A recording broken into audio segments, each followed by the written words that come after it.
Wala. Hindi namin napag-usapan yan. Tinanong ko lang siya anong ginagawa mo sa loob, and then he said na nanonood ako ng TV kasi may TV, may access sila sa TV. And then, sinabi ko sa kanya, ayaw mo ba talaga ng libro kasi pwede namang katabilhan. Sabi niya, hirap daw talaga siya makakita. So, and yun lang. And then, nag-request siya ng dental floss.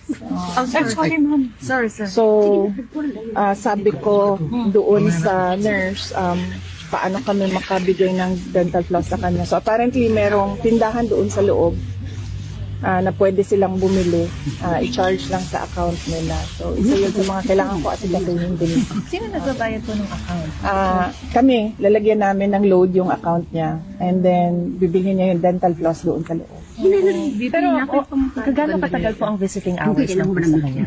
Tsaka, Ay, magdepende sa approval ng detention. pero di ba before you mentioned na siya ang mag-decide kung yes or no, kung sino pwede? Pwedeng pumasok.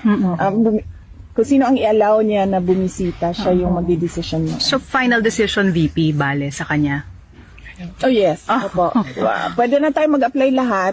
Tapos I do not know kung pinaprocess siya ng detention kung yes or no, depending on your reason per visit. Okay.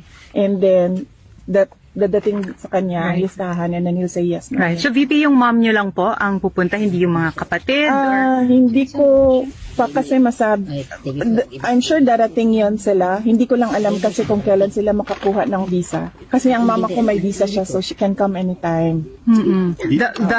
The siblings nagpo-process po? Yes. Sila si Kong Pulong nag-process siya. I think si Mayor Baste hindi pa siya nagpa-process kasi busy siya sa election kasi nawala yung running mate niya. So busy siya sa kampanya doon ngayon. Reaction yung lang, VP, baka hindi ko naabutan lang sa Senate hearing. Medyo mainit. Ganda talaga yung Ganda ng sagot mo doon, VP. Ang ganda talaga. Ano ba dahil? Anong Reaction mo doon sa nangyaring pagdinig? Nagkabuhol-buhol na yung sagot nila eh. Yun yung reaction ko eh. Parang nagkabuhol-buhol na yung sagot nila.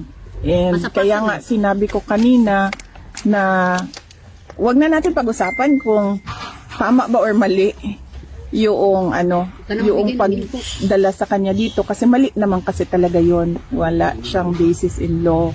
Ang pag-usapan na lang natin anong gagawin natin moving forward kasi napakahirap na ang discussion natin nandun pa rin tayo sa tama or mali, nandiyan na sa loob yung tao eh. Ang discussion natin paano natin maibalik yung dating Pangulo sa bayan natin. And isa din yan sa mga rason kung bakit ako nandito as Vice President. Tama ba for us to say, kasi syempre limited din yung sinasagot ni Attorney Kaufman na bahagi ng depensa yung question doon sa pag-aresto. Pero it's not the entire defense, kumbaga. Ipaklaro nyo lang sa kanya na. Ayaw po kasi mag-discuss ng legal strategies. May update na po dun sa iba pang mga lawyer? May meeting kami ng isa mamayang gabi. So, hopefully mabilisan. So, ilan po kausap nyo? Role of that particular person? Assistant siya. Assistant counsel. Siya magiging co-counsel? No, assistant counsel. So, ilan po ang kausap nyo, ma'am? Ha? Ilan ang kausap nyo? Isa pa lang? Tapos na yung isa, nandiyan na siya si Kaufman, and then another one is coming ngayong gabi. He also has ICC experience. Yes.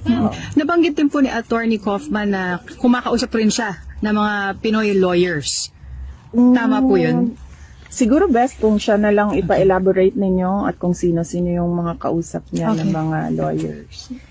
VP, kanina po, nabanggit nyo rin po dun sa live stream na regarding dun sa Presidential Security Group na they stood voting po you na ID. Opo. So, ito po ba ay nabanggit nyo rin po kay former President nung pumunta po kayo sa loob, nung binisita niyo siya? Hindi na ako nagbabanggit doon ng bad news. Lahat ng binabanggit ko doon, good news lang. Good job. Nasa hospital wing pa rin siya, VP? Wala na ma'am.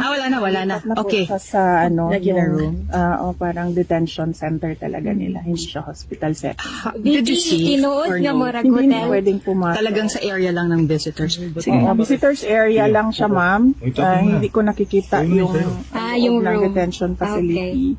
But ang pagkakaalam ko, merong published photos ng detention Right. facility online. And last na lang, VP, sure ba na hanggang sa birthday ka ng Pangulo? Yes, sigurado yon hanggang birthday. 28. So 20 na. Okay. So, hindi niyo po i-maximize yung visa na Hindi hanggang ma'am, April? kasi hindi ako makakabalik kung uubusin ko yung number of days na allowed. So, kailangan ko rin reserve yon para makabalik ako dito to check on things. Okay po. Declare ko lang po yung isa po din. Sabi niyo po meron po yung TV sa loob si former president. So, yung TV po ba na yun, namomonitor din po ba niya yung mga happening po, Current events. current events po? Mukhang siya, mukhang Dutch. ano bang tawag nito? Filtered. Mukhang filtered yung channels na nandoon sa loob. Kasi tinatanong ko siya kung nakikita mo yung international news. Kasi ang pinapanood lang din ni Pangulong Duterte ay news lang din.